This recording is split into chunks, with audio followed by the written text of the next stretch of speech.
deliberaciones, cuanto más difíciles son, acostumbran a reflejar más la calidad de los proyectos que se reciben.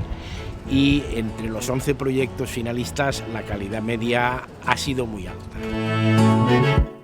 El jurado de la Fundación Princesa de Girona 2016 ha decidido conceder el premio Fundación Princesa de Girona 2016 en su categoría Empresa a Sergio Álvarez Leiva, por haber sido capaz de materializar en una empresa una visión innovadora y global en la representación de datos.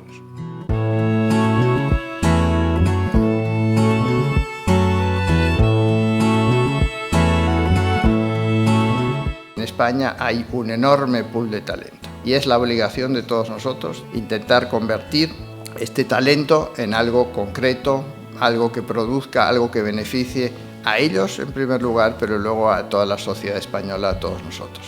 Hay un montón de empresas de mucho éxito que realmente el equipo empezó con una persona, ¿no? Entonces, claro, cuando ves en los libros de texto que el equipo tiene que ser un equipo complementario, etcétera, etcétera, y ves empresas que les ha ido bien sin que esto sea así, pues claro, entras en contradicción, ¿no? Yo creo que la innovación, las ideas, el emprendimiento está en esa disrupción incluso de las reglas para tener éxito, ¿no? Pues a lo mejor hay que hacer emprendimiento personalizado y quizá dentro de ese millón de claves cada empresa lo que tiene que encontrar es cuáles son sus 5 claves. Este capital humano joven que tenemos hay que ayudarle a que se consolide y a que progrese.